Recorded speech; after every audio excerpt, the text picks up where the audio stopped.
Lectura del Santo Evangelio según San Lucas. Gloria a ti, Señor.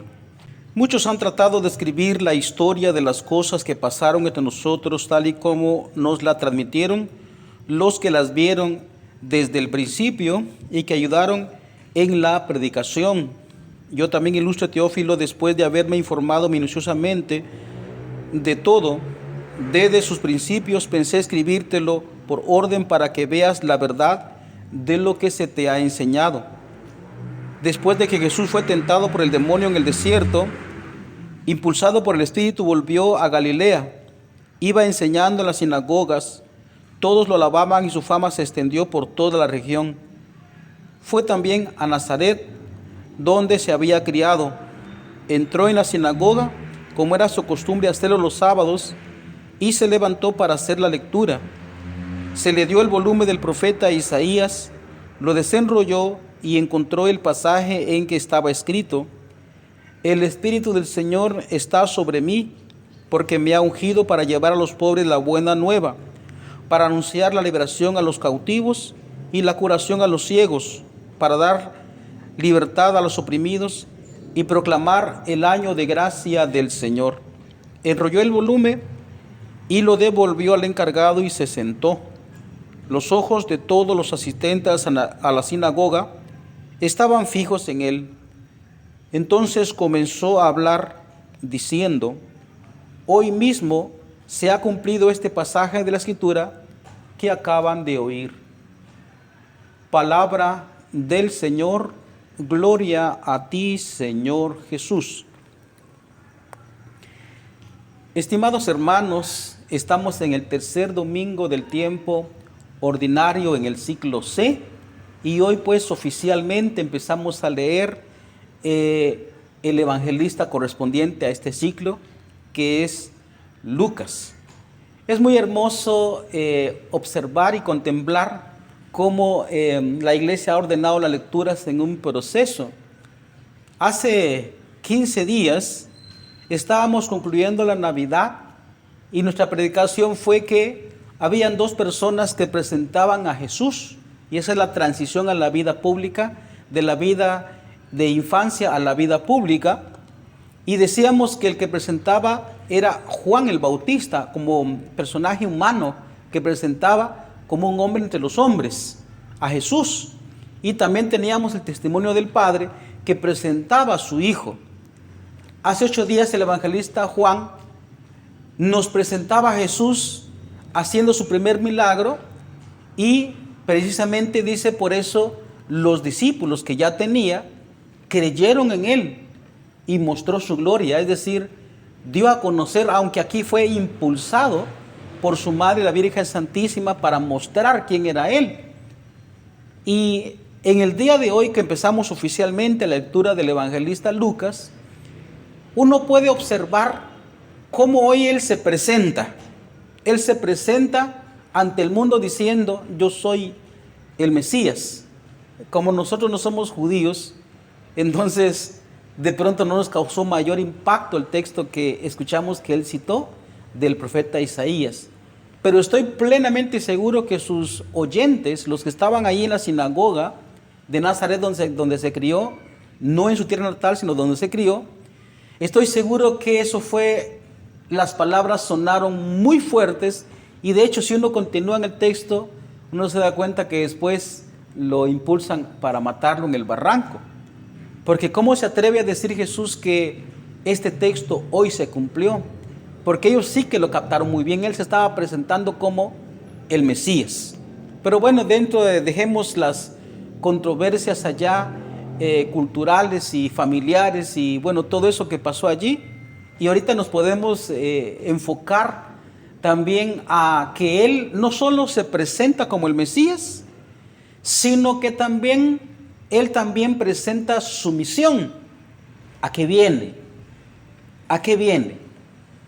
Es que, como escuchamos también tantas veces en los textos de la Sagrada Escritura, como también en la experiencia de la vida cotidiana de nosotros, entonces el hombre está aquejado por el mal, está aquejado por el demonio y está aquejado por el sufrimiento. Y entonces nos presenta pues la misión que viene a traer Jesucristo, el Hijo de Dios.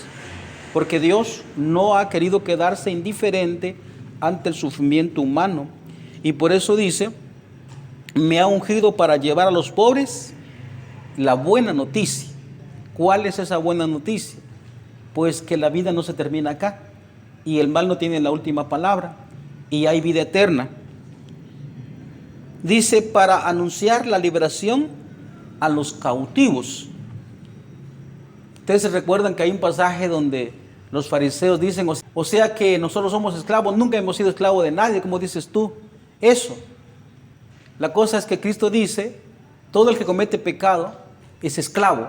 Y de eso se refiere, y uno también lo ve en la vida cotidiana, solo hay que abrir los ojos. Lo que pasa es que hoy hay esclavos contentos, hoy hay esclavos complacidos, pero nos viene a traer la libertad de todo lo que nos oprime y que uno lo siente en su propia carne. Y la curación a los ciegos, también ahí aparece ese texto, ¿verdad? O sea que nosotros somos ciegos. Entonces Cristo les contesta, si fueran ciegos no tendrían problema, pero como dice que ven, entonces su pecado permanece. El mundo cree ver hoy, especialmente con el avance de la tecnología, el avance de la intelectualidad, por supuesto, de eso no quiero decir que menosprecio la intelectualidad, pero lastimosamente tenemos tanta confianza en la ciencia y en la tecnología y en las letras y en la intelectualidad, que a veces nosotros creemos ver por nuestra propia cuenta, cuando en realidad la humanidad está cojeando, tristemente, ¿no? Entonces Él nos viene a traer realmente la luz, la liberación y la luz a los ciegos, dice, para dar la libertad a los oprimidos. Eso me parece que si uno lo observa desde un ámbito puramente político, por supuesto que hay bastante, pero como ya indicamos, también nosotros estamos oprimidos. Lo que pasa es que mucha gente se siente libre, pero no se da cuenta que es absolutamente esclavo y está oprimido. Lo que pasa es que, como ya dijimos, así al modo del faraón, con una esclavitud astuta, así también hoy hay oprimidores completamente astutos que oprimen, pero le dan placer a sus esclavos. Y entonces la gente se siente muy contenta, la gente se siente libre, pero no se da cuenta que está oprimida, ¿verdad? Para proclamar el año de gracia del Señor. Hoy estamos, este año 2025, en el jubileo. Y precisamente este año podemos experimentar esa gracia del Señor. Pero ¿cuál es la gracia más importante que nosotros podemos experimentar? Pues todo esto, la liberación y caminar hacia la vida eterna. Entonces, hermanos, ven cómo es muy bello también el mensaje de ahora, porque Cristo se presenta, nos aclara a qué viene Él. Y esto dicho a propósito de las quejas que nosotros tenemos de que Dios nos ha abandonado, porque todos pasamos muchas cosas dolorosas. Y sin embargo, Cristo está siempre con nosotros. Dios nos acompaña. Acuérdense ustedes la palabra de Cristo que dijo, en el mundo tendrán tribulación, pero ánimo, yo vencí al mundo. Nosotros seguimos detrás de Él, eso es ser cristiano, seguir detrás de Jesús, las huellas de Jesús, los pasos de Jesús, eso es ser cristiano. Quisiera también, hermanos, aprovechar en esta ocasión, teniendo en cuenta el paralelo que tiene la primera lectura de este domingo del libro de Nehemías, en donde precisamente aquí es el sacerdote que se levanta a hacer la lectura y la gente llora.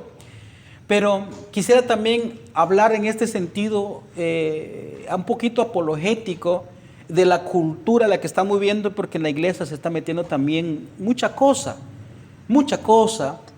y lastimosamente y tristemente se está metiendo en las parroquias cosas de nueva era, cosas de puro fanatismo, y la gente no se da cuenta. Y lo más triste es que los mismos sacerdotes también, como no queriendo contrariar a la gente, empujado por la presión de lo que a la gente le gusta, permite absolutamente todo. Me refiero precisamente, ustedes pueden escuchar y pueden leer la lectura primera, cuál fue el comportamiento de los que estaban escuchando cuando encontraron el libro, y empezaron a leer, dice, desde la mañana hasta el mediodía. Ustedes pueden ver los gestos y las posturas incluso las lágrimas de aquellos que escucharon esa palabra, porque la habían perdido. Habían perdido más o menos 70 años, según el dato histórico. Por consiguiente, no habían escuchado nada aquellas dos generaciones, y cuando escucharon aquellas palabras, en su interior se conmovieron, se emocionaron, y a tal grado llegó el respeto hacia esa palabra que escuchaban, que es palabra de Dios, que encontraron la Torá. Y ustedes pueden seguir detalladamente los gestos, las posturas. Voy a leer. Dice: era el día primero del séptimo, y Esdras leyó desde el amanecer hasta el mediodía en la plaza que está frente a la puerta del agua, en presencia de todos los hombres, las mujeres y todos los que tenían uso de razón. Todo el pueblo estaba atento a la lectura del libro de la ley. Eso significa que estaban como de pie, ¿no? Esdras estaba de pie, estaba de pie sobre un estrado de madera levantado para esta ocasión. Esdras abrió el libro a la vista del pueblo, pues estaba en sitio más alto que todos, y cuando lo abrió, el pueblo entero se puso de pie.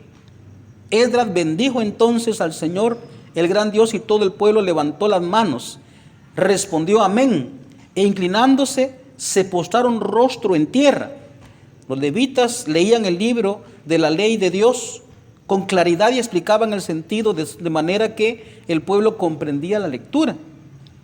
Dese en cuenta cómo ahí, hermanos, fíjense que digo esto porque se está metiendo mucha cosa de nueva era y de sentimentalismo y de fundamentalismo y de cosas que no están dentro de la iglesia, y entonces olvidamos la liturgia, cómo tenemos que comportarnos nosotros en la casa de Dios, que hay momentos en el que uno está sentado, hay momentos en que uno tiene que pararse, hay momentos en que uno tiene que hincarse. Estamos olvidando todo eso por el puro fanatismo.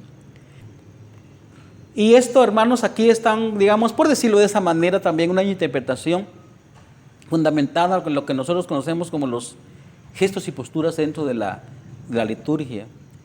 Hay que seguir paso a paso, no por ser ritualista, sino porque también los gestos corporales manifiestan el respeto que uno tiene ante la casa de Dios y ante la palabra de Dios que se va a proclamar. Hay un momento en el que uno se levanta precisamente cuando va a escuchar la lectura del Santo Evangelio, como dice acá, y en el momento de la predicación también se sienta con mucho respeto, y hay otro momento que la gente debe guardar silencio, ¿verdad? Pero hoy todo tiene que estar lleno de bulla, de ruidos, o incluso de música religiosa, pero al fin y al cabo es ruido, cuando la liturgia manda también hacer silencio. Entonces aprovecho esto también, hermanos, para que nosotros tengamos mucho cuidado de no estar copiando cosas que no están dentro de nuestra liturgia cristiana, porque estamos traicionando también la eclesialidad y la catolicidad de nuestra fe. Aprendamos también, porque imagínense también en el Santo Evangelio, usted se da cuenta que dice que le pasaron el rollo del libro de la ley a Jesucristo cuando estaba en un lugar específico para eso es el ambón, y lo envolvió y lo dio al encargado, lo que nosotros conocemos ahora como el sacristán. Ahí está todo. Tratemos de llevar, hermanos, lo más rigurosamente posible, como decía anteriormente, no por puro ritualismo, sino por respeto al lugar donde estamos y por respeto a la palabra de Dios, como nos manda la iglesia. Hay momentos que uno tiene que estar de pie, otro momento que uno tiene que sentarse, otro momento uno tiene que hincarse, como decía aquí también la lectura primera, y otro momento que uno tiene que estar en completo silencio y en reflexión. Que el Señor, pues, que ha venido a liberarnos y a darnos vida eterna, nos acompañe. Él ha venido por nosotros para salvarnos. Amén.